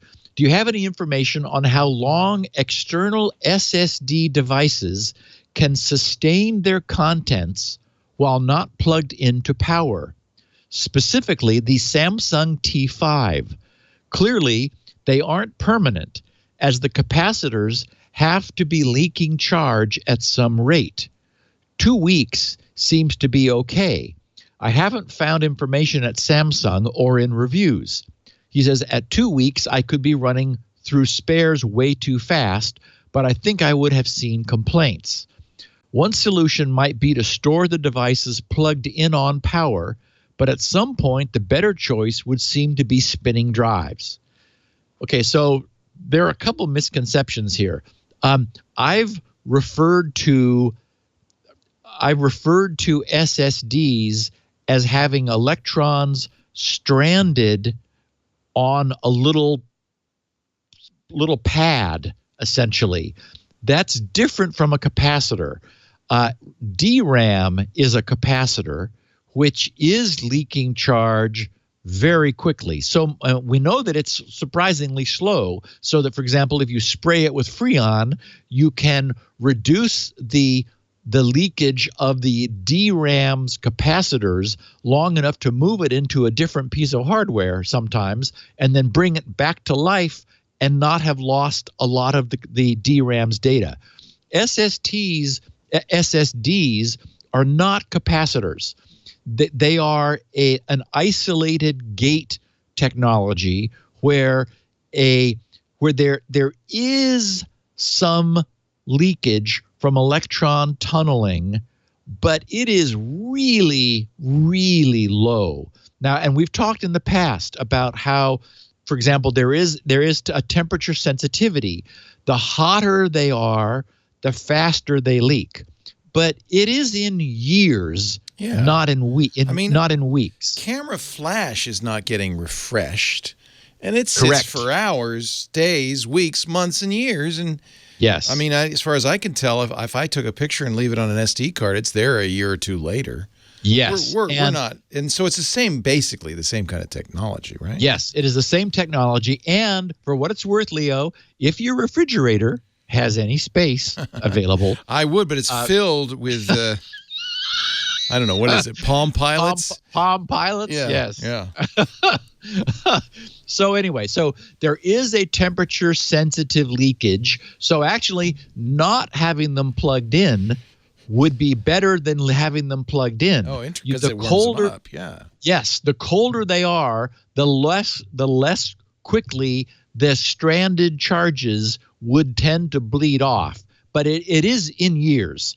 And what you really need to do is, like every year, run SpinRite on them. Oh, good idea. Because it is only by reading and rewriting an SSD that its charges are refilled. Interesting. That's the thing that recharges the SSD's storage over time. And what's happened, of course, is that as we've pushed density higher, those SSD cells, they used to be SLC, single level cell. Now they are MLC or TLC. MLC was 4 levels of charge, and TLC is 8 levels of charge. So each bit cell now stores 3 bits, which means that it's more important that you distinguish the exact amount of charge in the cell than ever before. That is, unfortunately, a trade-off has been made for density over reliability, which is, for example, why I can't get them anymore, but the SSDs that the GRC server is running on are SLC SSDs because, and even then they're in RAID 6 because, I'm belt and suspenders and spin right in order to have the greatest level of reliability. But anyway, not to worry, and do keep them cool. If you need if you really are worried, stick them in the fridge. It won't hurt them, and it will reduce the rate at which the charge is leaking from an offline SSD. James, who tweeted, listening to this week's episode of Security Now, could you produce an app-specific public key that could be given to the bots? Oh, he was referring to our discussion about having a bot use Squirrel if it needed to log in to a site on your behalf. Could be given to bots that use your Squirrel identity and have the main protocol authorize the use of that key for a specific app when you're connected to an authenticated session. You could then manage on a per-site basis the apps that have authority to use your identity on that site, much the same way we use app-specific passwords on Google or other services. You could then prune your app-specific keys in the Squirrel app with any revocations being communicated to the site via the protocol and signed with your master identity to authorize the revocation. Woo! Okay. So what he's saying essentially is, could you authorize a different Squirrel identity, which would be the bots, to log in on your behalf at a site? And the answer is something we called managed shared access. And it is what I brought online Saturday, 3 days ago. That's this thing that I've been working on for the last 90 days. We had a definition of it in mind. We had never created an implementation. That's what I wrote. I wrote a whole new server and an API to essentially a design to support that. The problem is right now in the world where identity is, I was going to say loosely bound to people, but really not bound to people at all, because it's not even a retina or a fingerprint or your face. It's just your username and password. People commonly share their username and their usernames and passwords with other, for example, family members when they need to share, they want to grant access to a website like, Netflix, for example, or mom and dad both know the username and password for the bank. Well, in a world which we are arguably moving toward, where identity is more tightly bound because we've got biometrics of one form or another, or something like Squirrel, which is a proxy for you, that's inherently hostile to sharing your identity. You don't want to share your Squirrel identity with anyone because it doesn't just represent you at one site, it represents you everywhere. That's the benefit and the power, but with that comes this problem that we're used to just giving away usernames and passwords when we want to share. So what we need is services like services that support Squirrel to have as an option, not necessarily, but as an option, the ability to allow multiple Squirrel identities to all share an account. And we have that. It's a well-defined spec. Everybody who's listening to this will be able to play with that. The guys in the news group, the Squirrel news group, since Saturday have been playing with it, and it's very cool. It is no decrease in security, and it provides a means for sort of an owner of the account to invite others to use their squirrel identities there and to curate who has what level of access and to eliminate people after they've wandered off or you no longer want to share your access. So managed shared access it's in the API. It exists. And James, you foresaw essentially a need that we did too. And it's part of the solution. And as I've said before, and I'll be talking about it again in a minute when we talk about what Troy Hunt was saying, I believe every problem has been solved. Other solutions have not solved every problem. I think every problem has been solved. And it's why I think it has a chance to succeed. We'll see. I'm happy to let the world judge that. Yodar44 said, Steve, in SN 689, you focused on BitLocker on SSDs. That, of course, was last week's podcast, self-decrypting SSDs. He says, do the same concerns apply to BitLocker on spinning drives? To which I would answer, the same concerns, absolutely. What we don't have is research for whether spinning drives have been as negligent, frankly, as at least we know Samsung and was it Corsair? The two brands of SSDs that those guys dissected. It's not until you look, unfortunately, that we know what's going on underneath the covers. Because these guys looked, we realized, oh crap, this is not providing actual security, which is one of the reasons why it's a problem that these things are black boxes to us. These guys went to great lengths to look inside. So I would say yes, until we know definitively that a drive has implemented its encryption properly, you cannot trust a drive. You have to revert to software solutions. And CPH. Which drives, just to recap, do it right? Well, we don't know of any that do it right. Oh. but we're there you go. but we're assuming that Samsung and was it Corsair? It doesn't feel like it was Corsair. Crucial? Corsair's Crucial, yes. Samsung and Crucial have updated. I think I saw that the MX300, that's the Crucial drive, had not yet been updated. But when they update their firmware, we hope they do so in a way that would satisfy these academics who looked into them and found them wanting.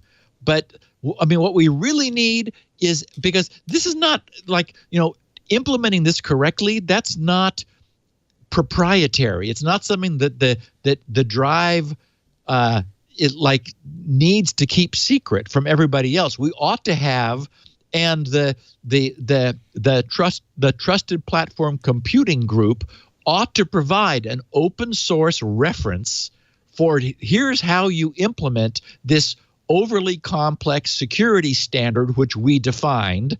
So just code this into firmware and do it. Yeah. And if we knew that had been done, then good. It'd be like the reason we trusted TrueCrypt and we trust VeraCrypt is it's open source and it's been vetted multiple times. So we know what it does. Drives, we've been assuming, they say it's hardware, so it must be better. No. Now we know that research put the lie to that assumption.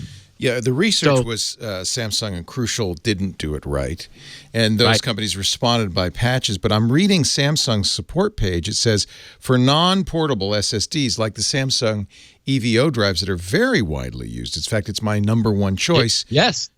We recommend installing encryption software.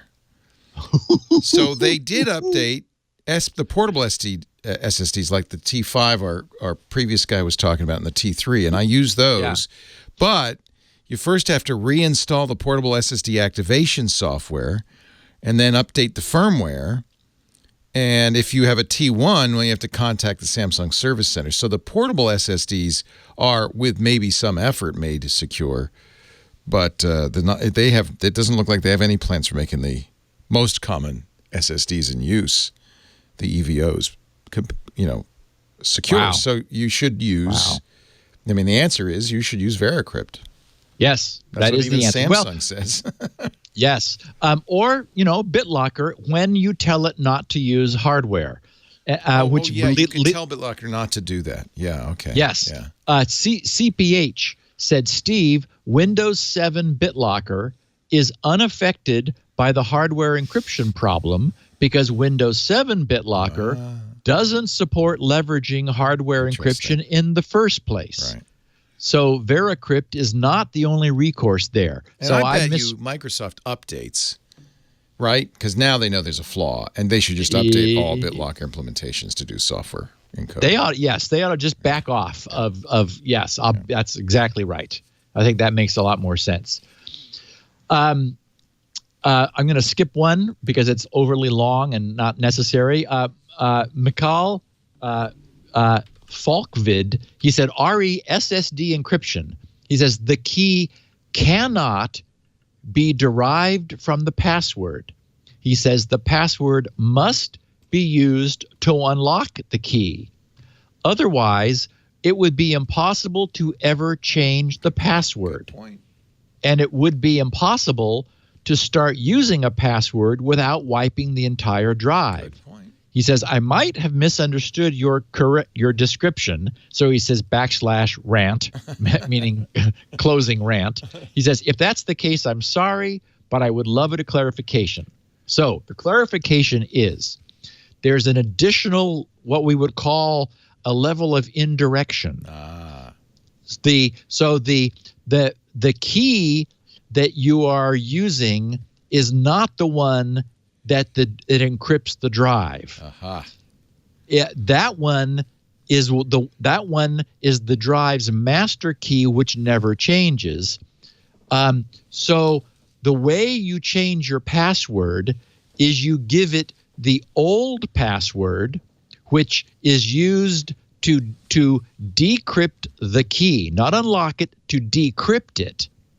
And that now it's like holding its breath and it's decrypted. Now you give it the new password, and that decrypted key is then re-encrypted under the new password. So that's how you perform a change of password without losing the contents of the drive. Is you have both, you always want the old password to prove you're you, and then the new password. So that's a similar sort of a straddle, kind of like what Squirrel does from one domain to another, is you decrypt under the old password and then immediately re-encrypt under the new password. And that way you're able to make a change. Tinzen says, hi, Steve. In the past, you advocated using Windows Defender plus Malwarebytes. With the new Win Defender sandbox, are you suggesting no Malwarebytes is needed, or is needed / is a vector for problems, or is this an omission? Thank you for your continued great work. And when I've suggested Malwarebytes, it's only to use it transiently as a scanner, never to install it. So that's the source of the confusion, is I do like Malwarebytes, and I have used it sometimes to scan a system just as an additional check when something seemed a little weird, just to make sure nothing was getting away from Windows. So I use it only to scan, never to install it permanently. And I think, as we've now been saying now, you and I, Leo, for a while, I think Windows Defender is, like the answer for this. And last break, and then we will look at Troy Hunt on passwords. Yes, sir. Our show today brought to you by... Oh, hi, Mark. Good to see you. Got a good view of Mark there. Mark Zuckerberg.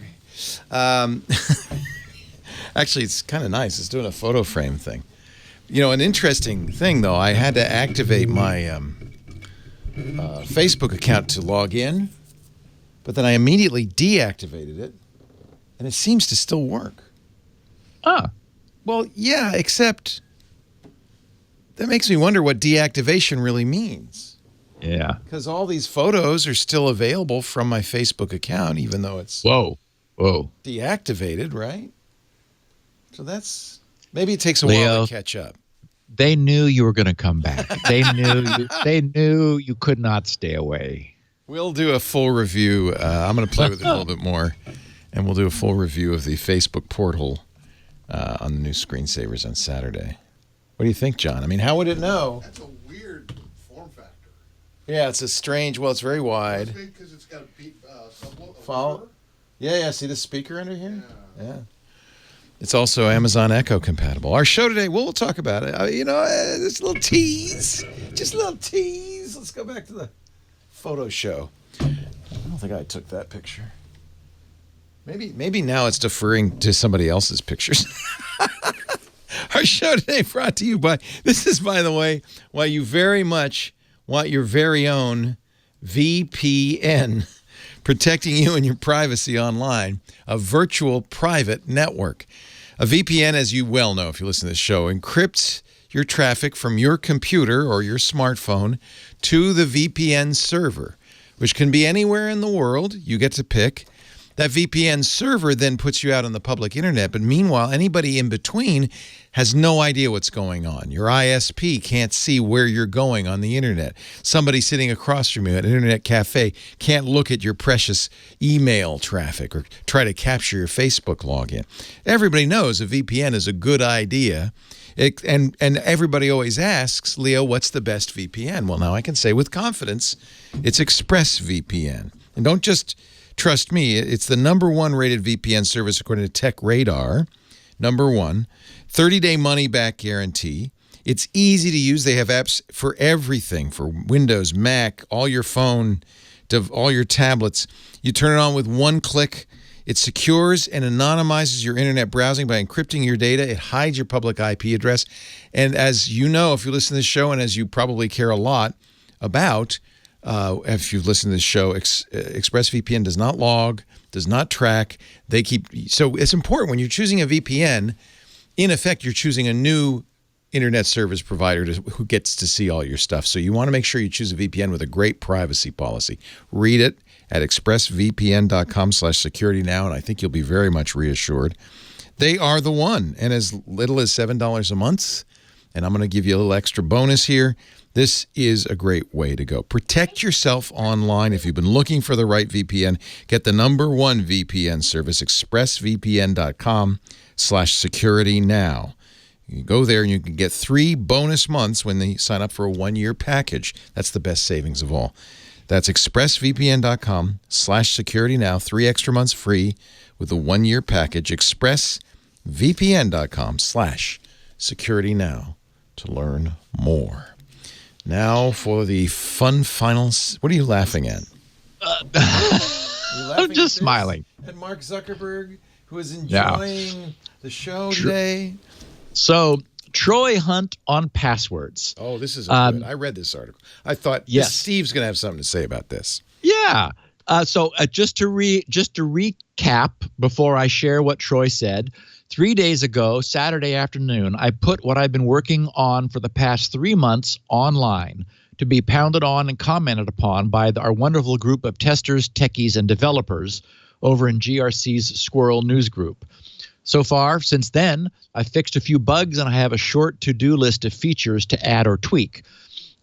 This was an important piece of work since it defined and has now proven and verified that I got it right, a minimal and workable generic Squirrel Service Provider API, which allows a web server to query an external Squirrel provider for all of the site's Squirrel support. So it creates a well-defined boundary.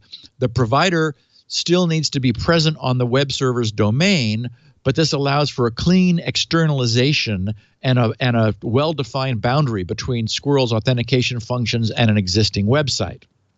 15 days ago, on November 5th, while I was working on this, so I didn't respond to it until I've come up for air.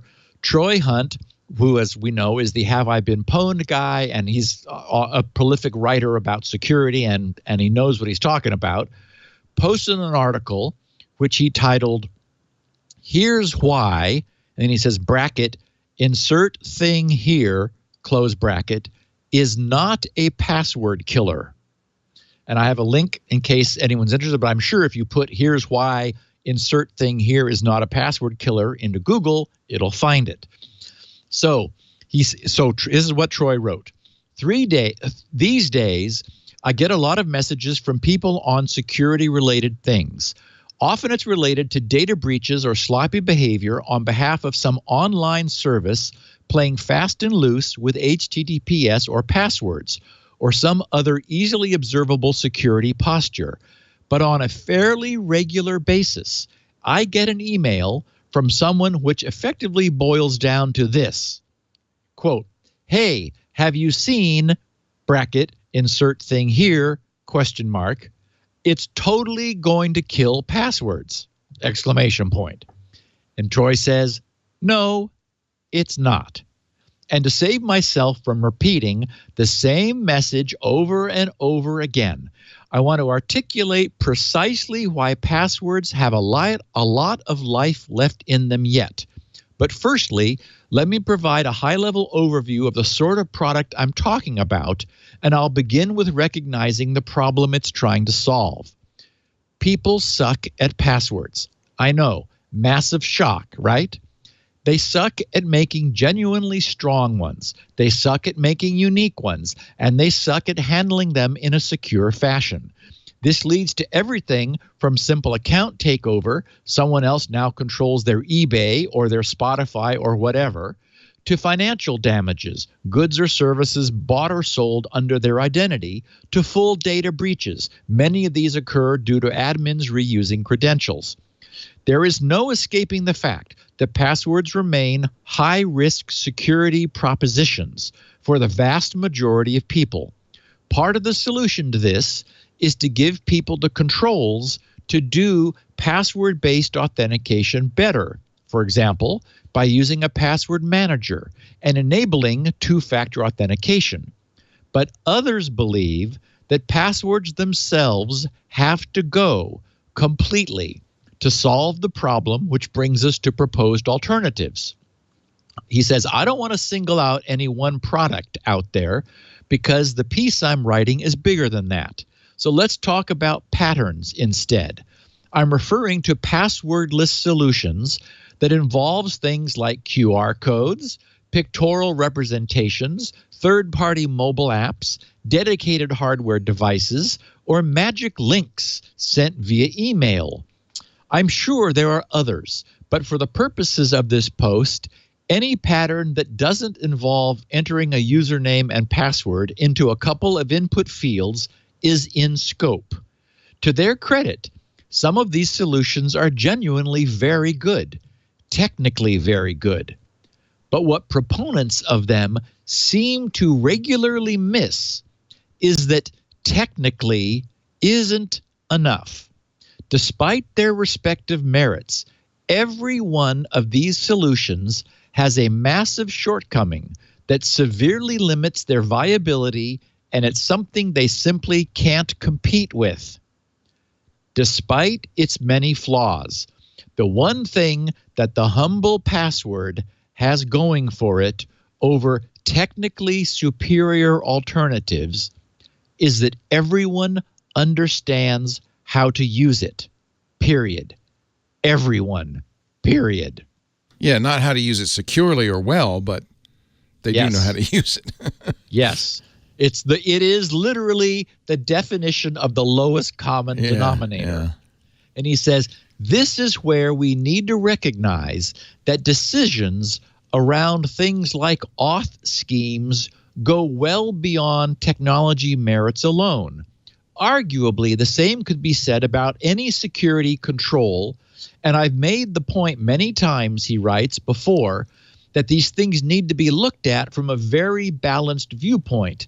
There are merits and there are deficiencies, and unless you can recognize both, regardless of how much you agree with them, it's going to be hard to arrive at the best outcome.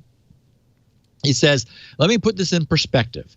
Assume you're tasked with building a new system, which has a requirement for registration and subsequently authentication. You go to the marketing manager and say, hey, there's this great product called, and he has, brackets, insert thing here, that replaces passwords, and all you have to do is sign in is ... And you've already lost the argument, because the foremost thing on the marketing manager's mind is reducing friction.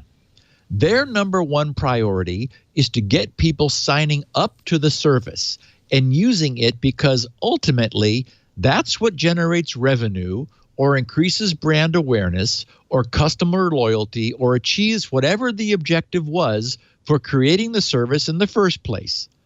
As soon as you ask people to start doing something they're not familiar with, the risk of them simply not going through with it amplifies and defeats the whole point of having the service in the first place.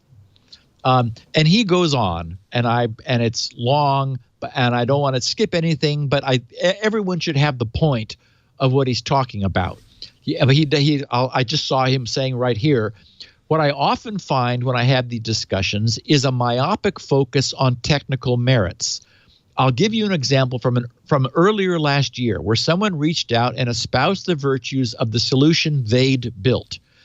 And I should mention I've never spoken to Troy. So it wasn't me, because Squirrel's not out yet. He says they were emphatic that passwords were no longer required due to the merits of bracket insert thing here, and were frustrated that the companies they were approaching weren't entertaining the idea of using their product. I replied and explained pretty much what's outlined above. The conversation is going to get shut down as soon as you start asking companies to impose friction on their users. But try as I might, they simply couldn't get the message. What barrier? There's no barrier, they went on to say. The companies not willing to embrace products like this and educate their users about alternative auth schemes are the real problem, and that they should adjust their behavior accordingly. Troy says, I countered with what remains a point that's very hard to argue against. If your product is so awesome, have you stopped to consider why no one is using it? Now, in fairness, it may not be precisely no one, but in this case and so many other of the insert things here, I'd never seen them in use before, and I do tend to get around the internet a bit. Maybe they're used in very niche corners of the web. The point is that none of these products are exactly taking the industry by storm, and there's a very simple reason for that. There's a fundamental usability problem. This particular discussion ended when they replied with this: I think it is only negativity that doesn't allow positiveness to excel. He says, He says, I'm negative about stuff that's no good. Yes. He says, I dropped out of the discussion at that point. Anyway, he says, this is why passwords aren't going anywhere in the foreseeable future, and why insert thing here isn't going to kill them. No amount of focusing on how bad passwords are, or how many accounts have been breached, or what it costs when people can't access their accounts is going to change that. Nor will the technical prowess of insert thing here change the discussion, because it simply can't compete with passwords on that one metric organizations are so focused on: usability. Sure, there'll be edge cases, and certainly there remain scenarios where higher friction can be justified due to either the nature of the asset being protected or the demographic of the audience. But you're not going to see your everyday e-commerce, social media, or even banking sites changing en masse. Now, one more thing. He says, if I don't mention biometrics and web auth, they'll continually show up in the comments anyway. And so he talks about them and how there are some emerging standards, but he acknowledges they're many years out yet. He said, so if he concludes, this is why insert thing here is not a password killer, and why, for the foreseeable future, we're just going to have to continue getting better at the one authentication scheme that everyone knows how to use, passwords. Now, okay, so that's what he said, and I just wanted to address it head on. I did get a kick. You could use the same words about Squirrel. I mean, it's not out yet, so it's not like anybody could have adopted it. Correct. You do have somebody with a license plate Squirrel, however. So there, you've got that going for you. Yes. Our picture of the week shows the back of a Jeep with an Arizona registered license plate, SQRL. You don't know I this don't know guy. Don't know who that is, but bravo. Squirrel. He says, so I will admit that I got a kick out of the fact that the very first reply posted to Troy's article was from a David A. Leadham 15 days ago, who just wrote, has anyone looked at Squirrel? And Thank you. Yes. And there was, and pretty much, I guess maybe, I don't know, half of the dialogue, there was a lot of dialogue, were people going back and forth. And actually some online names I recognized from GRC's Squirrel News Group and Twitter were present. The point is, I think, skepticism is a healthy trait, and it doesn't offend or annoy me in the slightest. But what I have also observed is that anyone who has actually seen Squirrel and experienced it is immediately and irrevocably converted into a true believer. I think that what confuses people is how patient I am. I deeply believe in the truism that we only get one chance to make a first impression. So I'm working as hard as I can day and night so that everyone's first impression will be all that it can and should be.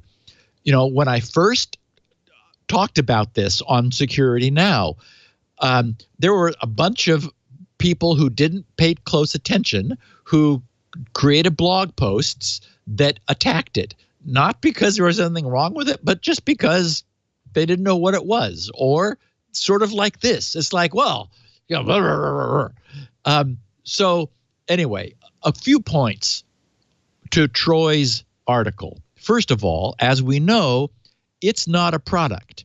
I think that's probably why it has a chance to succeed. It isn't something you have to subscribe to or pay for, or anybody's making any money from, which frankly boggles the minds of friends who I talk to about it when I say, no, it's free. I'm just doing this because someone has to. So we'll have it. So as we know, it's a solution and a protocol which by design no one owns. I have simply built an implementation of a Squirrel client and now several implementations of Squirrel servers. That was done to work out all the details and the edge cases.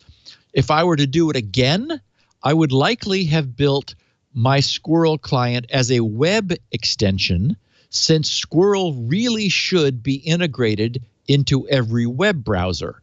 Someday, if it succeeds, it will be. But back then, web extensions didn't really exist, and they weren't unified when I began this.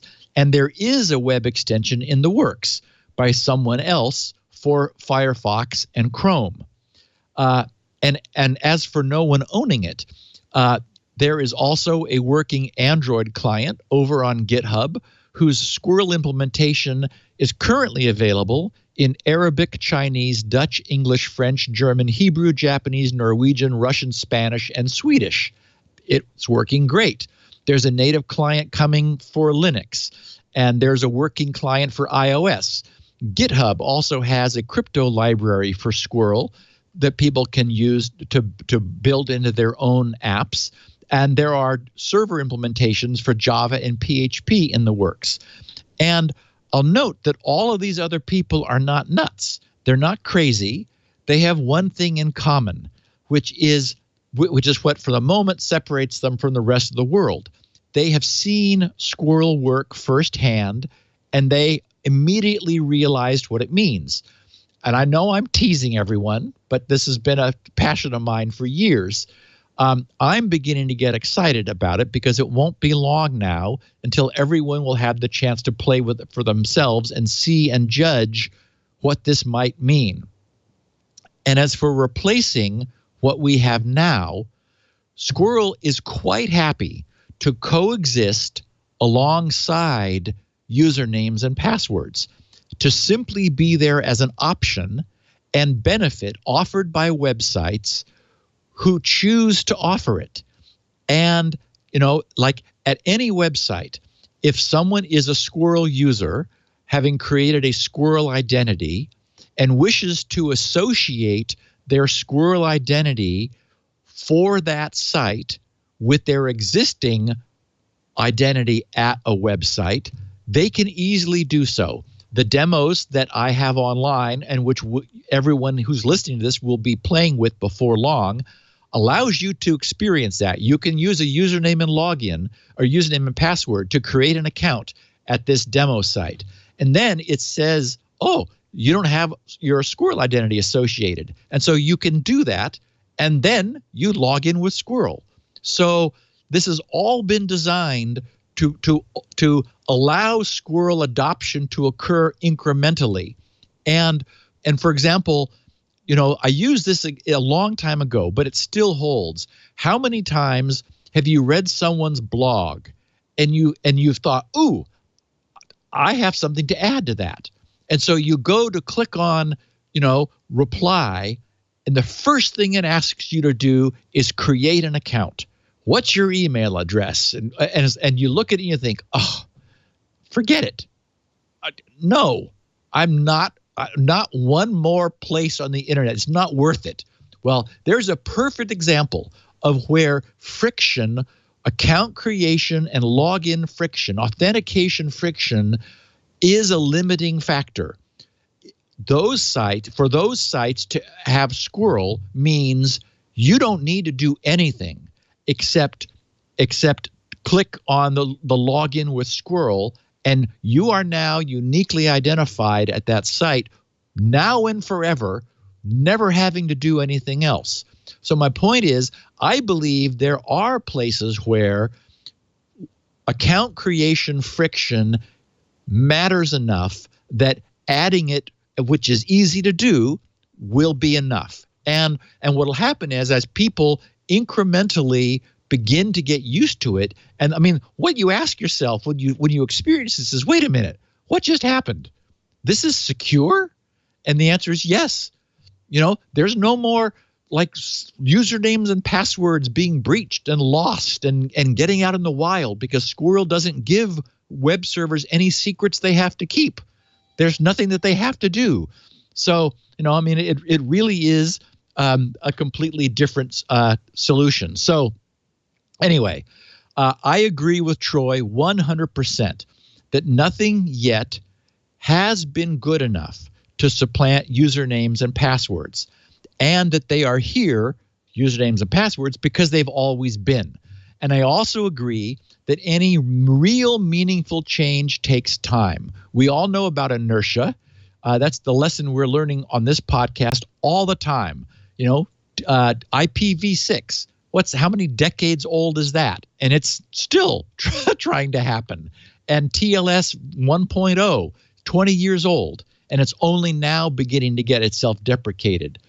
So anyway, I guess my main point is that until and unless there is a perfect alternative available, just available, and where perfect in this context means it's open, it's free, it's zero friction, and it answers every problem, which I believe we're going to see Squirrel does, until such a thing exists, nothing will ever change. That change cannot be forced. We know that. I agree with Troy 100%. And I will be happy to let Squirrel speak for itself. I think we're going to find that it will be able to. And I will be surprised if it doesn't happen. On the other hand, I'm looking forward to getting back to SpinRite once this thing is launched and out of my hands, because I want to get back to SpinRite.